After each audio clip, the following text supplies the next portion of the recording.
Good evening. It's a pleasure to be back. But not only for that, it's a pleasure to be able to watch and learn from, as we know, what we're doing today is summarizing the Champions League. But it's a pleasure to not only be able to watch these games, but to be able to break down these games because every time such games are played, there's so much going on stake. There's a lot being played. Momentum can shift within the game, even when sometimes teams feel like they're the ones managing the game. It can just shift, but it's a beauty being able to watch these games and seeing how the team that has made it all the way to the semifinals put everything on the line, do everything they can.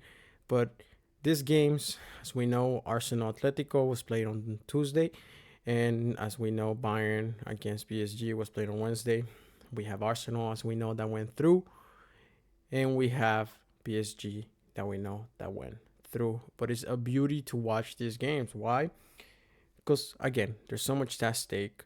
Tactics change. If you are able to break down the tactics, you can just learn so much from each and every one of the players, the managers, and everything that goes into the game itself.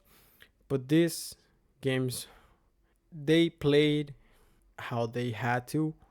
Yes, we all love to see offensive football, but sometimes you have to look at what's at stake and actually approach the game with that cautious mind, knowing that there's a lot on the line.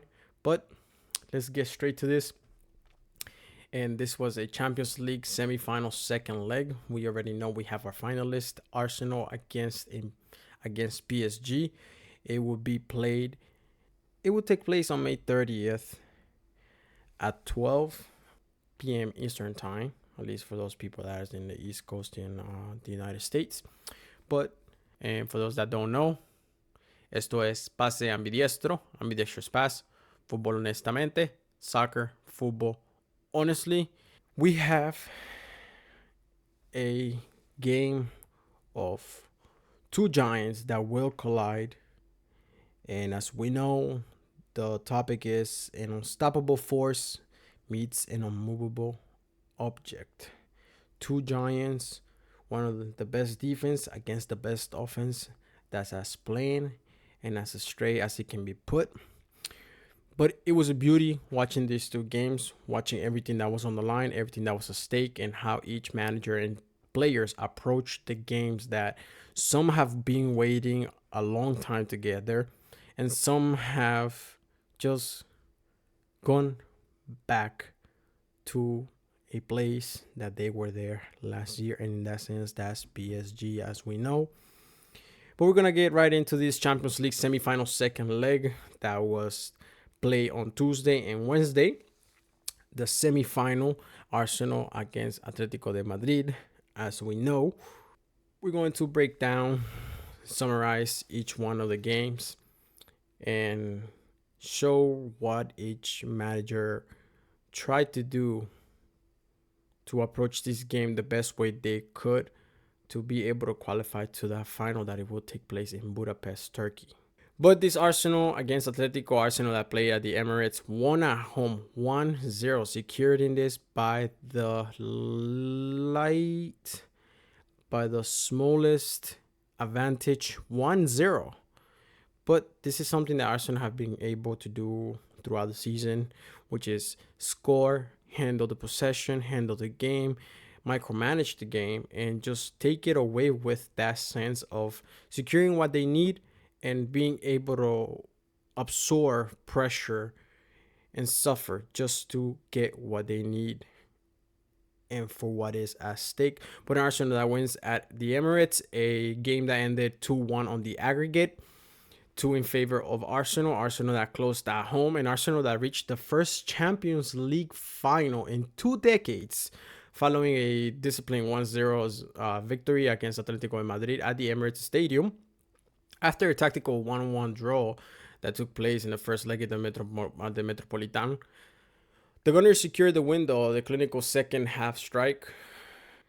capitalizing on their superior 56% possession and restricting Atletico to just 2 shots on target. The London side remains the only unbeaten team in the competition this season and has now recorded a tournament high 9 clean sheets. Great for the defense, great for the team, and great for Raya. That is also in the. He is most likely the Golden Glove winner for the EPL, for the English Premier League. So props to him, props to his defense, Saliba and Gabriel, that have been amazing for Arsenal, and they have known how to suffer and absorb pressure and be a great pair in the defense. And ahead of the final, Mikel Arteta confirmed a clean bill of health for his squad, which is very, very important. And as we've seen, Arsenal gain most of their players back right now at the end of the season. Very important time because he's closing not only the Champions League, but also the Premier League, that they are in a very, very important stage of the season at the moment with only 3 games left. And pressure might have not gotten to them, but it can mount, and in the end, when it hits, you can feel like you're running out of air. But well, Diego Simeone lamented his side for uncharacteristic defensive lapses during the decisive goal that Arsenal scored. But an Arsenal defense that is the best defense, only allowing 6 goals in this Champions League campaign. And at the same time, the Gunners kept their 9th clean sheet of the tournament in a second leg. The only unbeaten team remaining in this UCL, 10 wins, 3 draws. Arsenal's approach to the game was to sustain ball circulation. As we saw, they were great moving the ball with a 56% possession instead of forcing vertical passes into Atletico's congested low block.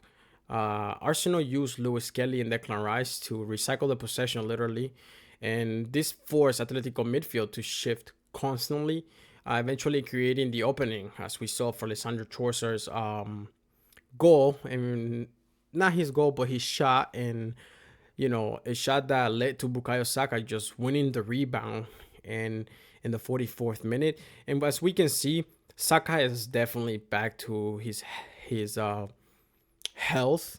Might not yet reach his best. He might not be yet at his best, but we can see that he is reaching that momentum where he feels at his best, and this goal helps Arsenal go through. At the same time, Arsenal, they had a high line security, to just counter the speed of Julian Alvarez and Antonio Griezmann. The center back duo, William Saliba and Gabriel Magalhaes, they just maintained the high, but they were very disciplined on the line at the same time. And Gabriel's emergency defending, notably, the goal saving recovery after Saliba committed the error of trying to head it back in the 51st minute. It was very crucial, keeping Atletico just with 1 shot on target, 2 shots on target, one of only 2 opportunities that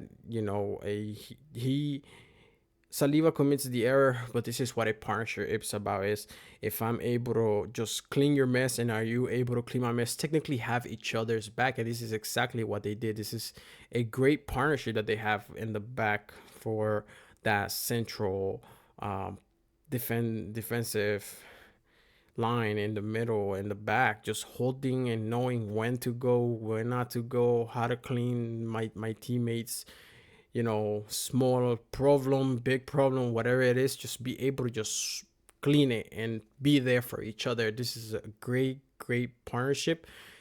But Arsenal were also very key on dominating the second ball. Declan Rice, he acted as a one-man screen, winning nearly all the aerial duels, as we saw, and loose balls in the middle third. This prevented Atleticos from building any rhythm. The game was not the best for Atletico. They were not able to build rhythm, and at the same time, Arsenal were able to sustain pressure and effectively trapping them in their own half majority of the game. We saw this often in this game, how Atletico tried to build, but they were not able to build. And Arsenal, at the same time, they exploited the width and the rebounds, with Atletico narrowing their defense to stop Victor Gyökeres through the middle.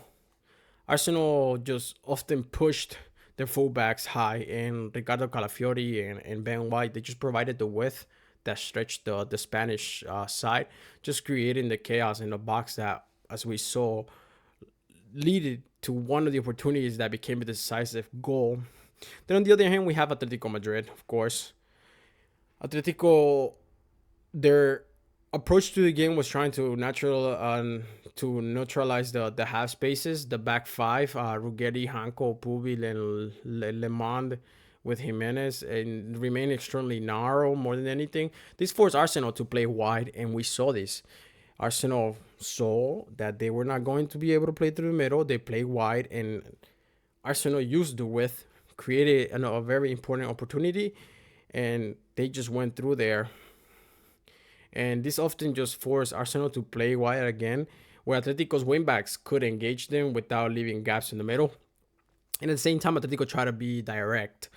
They try to use direct transitions. When Atletico won the ball, they bypassed the midfield entirely, looking for Lookman and at the same time Julian Alvarez to just exploit the space behind Arsenal high line and the fullbacks. And at the same time, Atletico tried to have the pinning the playmakers. Atletico pushed Johnny Cardoso and Koke to higher to man mark.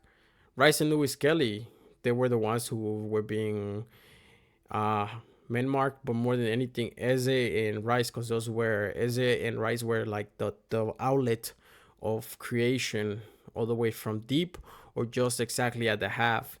But this opinion, the playmakers disrupted Arsenal's ability to recycle the possession, leading to rare, William Saliba error in the 51st minute. So we see that this thing, it connects. Atletico try to play high, they try to pressure. The one error that William Saliba committed in the 51st minute, Gabriel comes and cleans it up. It's a great partnership again. It was very, very hard for Atletico to be able to build and gain some type of rhythm with the ball because Arsenal were constantly pressuring and putting numbers to pressure the ball, or whoever player try to cut the play, not let them feel comfortable on the ball, with the ball, or just players by themselves, not letting them be comfortable even in the space. And at the same time, we saw in Antonio Griezmann that was the free pocket, man. Griezmann was given the free license to just drift between Arsenal's defense and midfield lines. And movement was intended to drag Gabriel and Saliba out of their position to create central lane for Julian. But sometimes it worked, sometimes it didn't. It worked once, but Atletico were not able to take advantage of that one mistake that Saliba had. And the penalty provocation. Atletico tried to play this. We saw a couple plays that were looked at, and that created the 51st, in minute 51st, that opportunity for Simeone. But then you have the 56-minute step on Griezmann at the same time. Another opportunity that was looked at by VAR. Atletico were trying to play. They were trying to lure out Arsenal in, but Arsenal just knew how to absorb the pressure, who to commit to break the play and not let Atletico feel comfortable on the ball. Atletico, every time they grabbed the ball, they just didn't have an outlet.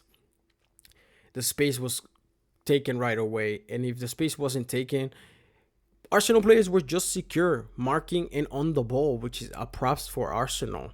But one thing I will definitely take with me is props to Gyökeres, who was often fighting and pressuring the Atletico defense not to let them feel comfortable.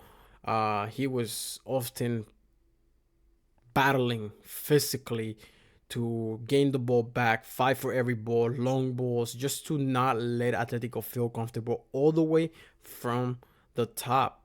A lot of managers, a lot of coaches, they always say defending starts from the top. And it's very true. Forwards have to build some type of pressure.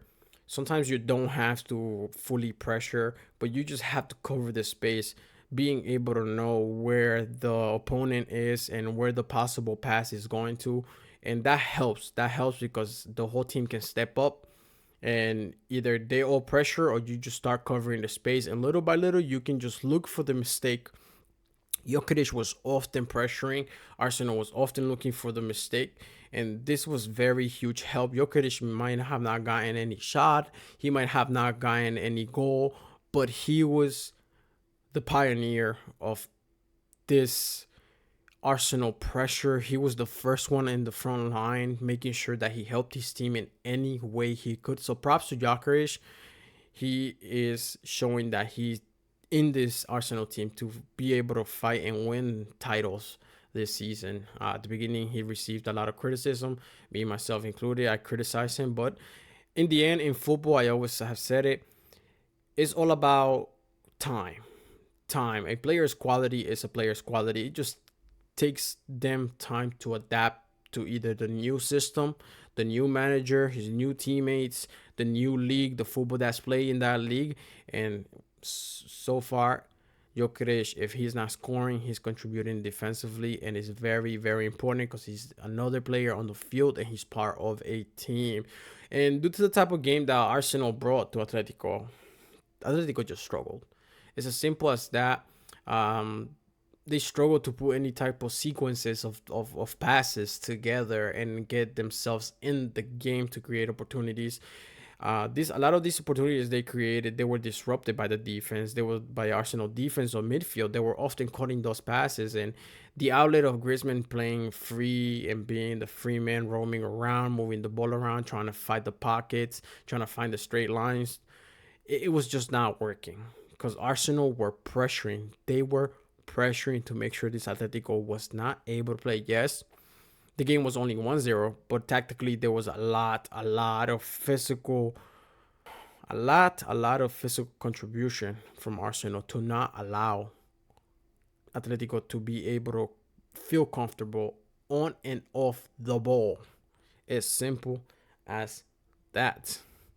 But then we have the second game, which is a Bayern against a PSG. A Bayern that played at home in the Allianz Arena in Germany against a PSG. A game that ended tie 1-1. But in the global, this game ended up 5-6. 6 goals in favor of PSG. And defending champions, PSG, they advanced to the final after the tense 1-1 draw in Munich, surviving a late Bayern onslaught to win the 6-5 on aggregate. Ousmane Dembélé silenced Allianz Arena literally in the 3rd minute opener. And though Harry Kane equalized his stoppage time with his 14th goal of the tournament, it wasn't enough to overturn the first leg deficit. The scoreboard was already again 5-6, so it was really hard. He only had 2.5 minutes left. This high score tie set a new record of the most combined goals in the Champions League semifinal, which is 11 goals. And highlighting PSG's clinical edge under pressure, while Bayern manager Vincent Kompany criticized VAR for dismissed late penalty claim and just penalty handballs, which I agree with him. You know, the handball topic is becoming a big thing. First of all, the handball on Nuno Mendes for that handball that he's marking, and he would have received a second yellow. That's a handball, and that's a yellow. That is a second yellow, which would have definitely changed the outcome of the game. And you know, you also have Joao Neves handball, another contradicting situation. There has to be better ruling, in my opinion, for these handballs. We're seeing too often players, managers just going berserk at the referee, and there has to be like some type of like better ruling, just explaining the situation of the handball to know when to apply the handball or not, when to not, just to know when to apply it and when not to. There has to be some universal rule that can help the game, because the game is losing. It's just losing that attractiveness when you see 11, 22 players plus two managers arguing and going back and forth with the referee, the assistant referee, the linesman. It just takes away from the game. It just doesn't look attractive anymore. There has to be better handball ruling, a better universal rule that can just be applied to have better outcome on the handballs. Yes, some handballs are obvious, some handballs are not. But in this game, the Nuno Mendes, definitely a yellow, definitely a second yellow for a red. And then you have the Joao Neves handball. It's not on purpose. It is a handball. And it's understandable if the referee didn't give it. As the opponent team, you will want that handball. It was not on purpose. It doesn't come off his body. It just hits him straight in the hand. He's trying to bring his hand in, and unlucky just catches him. So it's understandable if you still want the handball, but it's not a handball that is taking away from an offensive team. If anything, it leaves the ball there for you to pressure right away. But it's understandable what the argument is. But this is why there has to be better ruling. And we often see a lot of players just go crazy at the referee, and a lot of managers just go crazy. And there's a lot at stake. A lot at stake. Better ruling has to be applied or come up with. Champions League semifinal is the highest of the highest football you can play. So it's understandable. One hand is 100%. The other hand, I believe that this is where the ruling has to come in. When the handball is so obvious, and you have situations, you have to be able to mold whatever ruling it is to apply it to different type of situations, not only one type of situation. So it has to be like a universal handball. I don't know if it's doable. A lot of people will have to sit down and think about it, but the game is taking away the game is being taken away by this small mistake that just take 1, 2, 3 minutes, and a lot of players just complaining and arguing often. But overall, PSG were just the more resilient. They were just the most resilient team. They knew how to absorb pressure and just get back quick and hit on their counter when they had the opportunities. But a PSG that tactically they play in a way that it helped them just come out to the surface and absorb pressure to the point that they didn't look so vulnerable. But PSG tactically, they try to do this NFL goal kicking strategy in a move that went, as we saw, viral. PSG goalkeeper Safonov, that he just repeatedly targeted his goal kicks out of the play deep, just into the corners, specifically on the side that Michael Olise was playing. This was designed to compress the pitch and trap Bayern's most dangerous dribbler in the dead zones near the touchline, just to pressure him right away. And as soon as he got the ball, PSG would try to pressure him, not let him play. They will prevent him from building any momentum and try to come out. But at the same time, we have the midfield box and trap by deploying Joao Neves and Vitinha, in a disciplined double pivot. PSG successfully, they congested the central channels. They allowed Bayern to have the ball out wide, but they double and tripled on Bayern's forwards the moment they tried to cut inside. This was PSG. They were often doing this, and they also have vertical counterattacks. PSG rely on the lightning pace of Ousmane Dembélé and Kvaratskhelia. The opening goal in the 3rd minute was a direct result of exploiting Bayern's high defensive line and just the space. Quick passing, opening the space, and speed helped a lot. This Bayern high line just suffered in the 3rd minute, and before they could even settle into the momentum of the game, to be able to pick any momentum or to feel comfortable in the game itself, it just didn't give them time. In 3 minutes of the game, yes, a lot of teams, approach the game this way. We know Luis Enrique is going to approach the game this way. We see often highlights of how PSG from the top of the way of the kickoff, the first thing they do is just kick the ball to the sideline, let the team get the throw in, pressure from there, boom, and they just move forward, keep going, and it's often seen. And personally, I think Company did not expect it. Bayern did not expect it. But it's the surprise attack that gets you at times. And in the third minute, PSG just were able to inject a different type of energy. And yes, there's referee mistakes that could have definitely changed the game. But I believe PSG was the most resilient and structured team to just not stay defensively, but also to be able to absorb that pressure and play on the counter attack. It was a different approach from Luis Enrique this time, but the results come out in favor of PSG and Arsenal that tried, and it just grew up frustrated.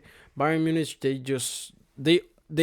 their tactic was to overload and tempo. Vincent Company's side, they play a very athleticism and grit, focusing on overwhelming PSG defense through the sheer volume.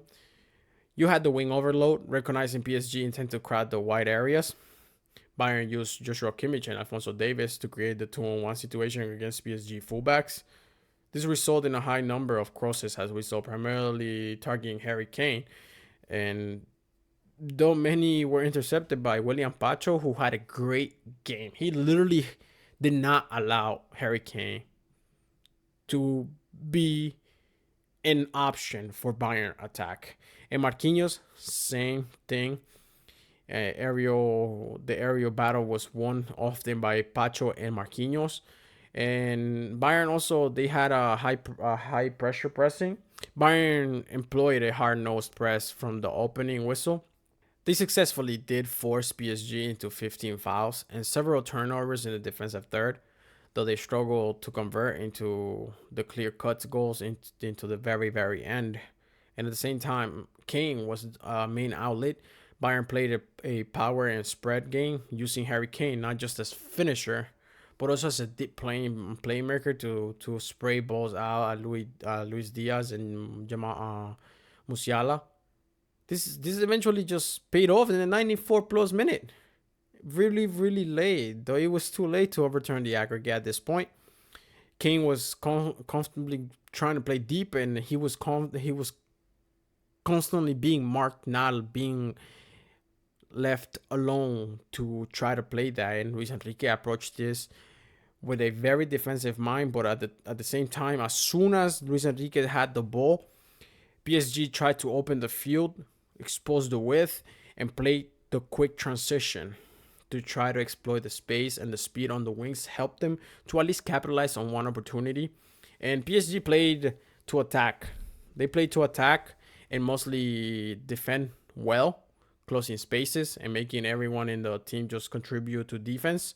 And it's what made this PSG go through and made Bayern grow frustrated in the game from not being able to convert their opportunities. Bayern had a few opportunities, very few, but they were just not able to convert those opportunities because there was players on the way, or there was people straight away getting, not letting this space being take advantage of by Bayern.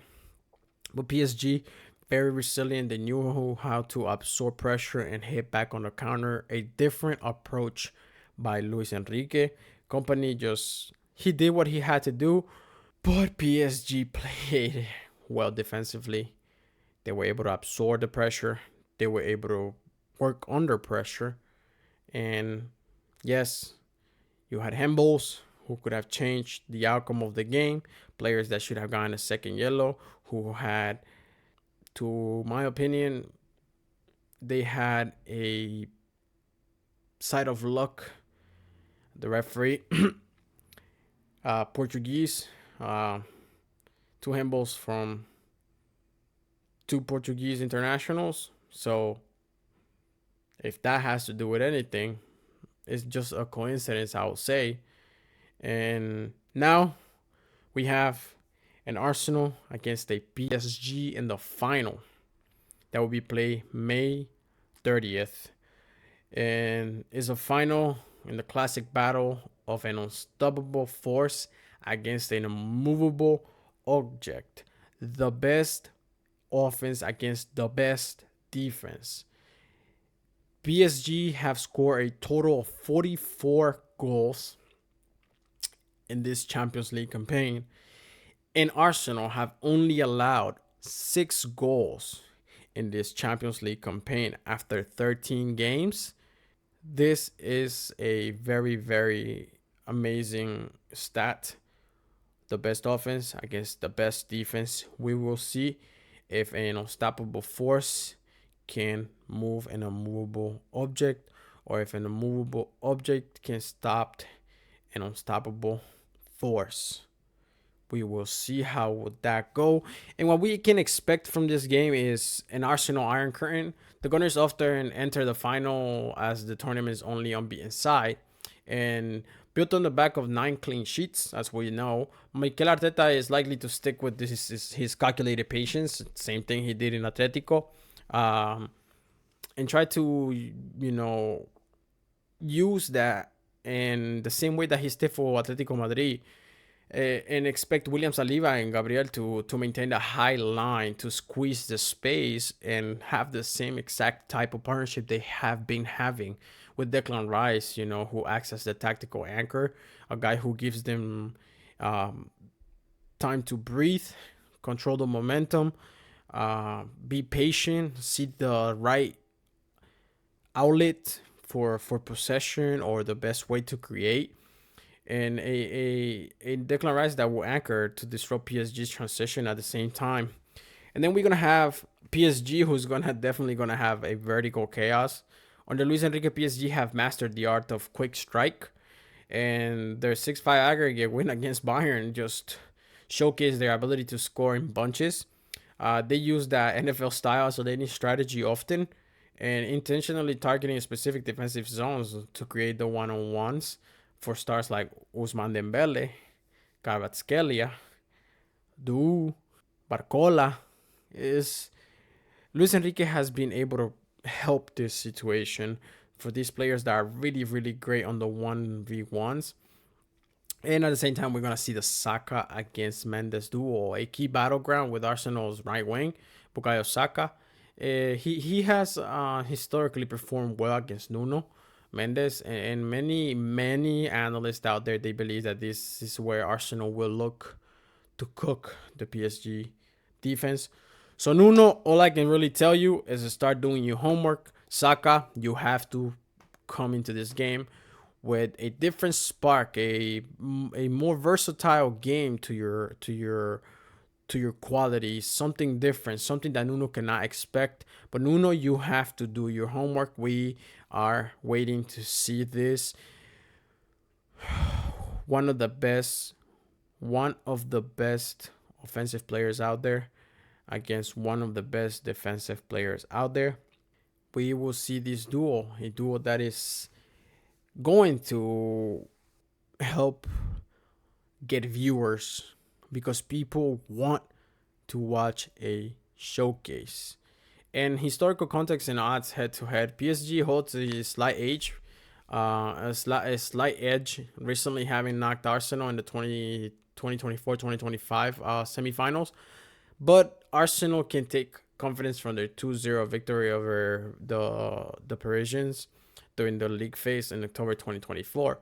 But the favorite odd makers and former players have labeled PSG as slightly favorites with a 42-43% due to their status and reigning champions.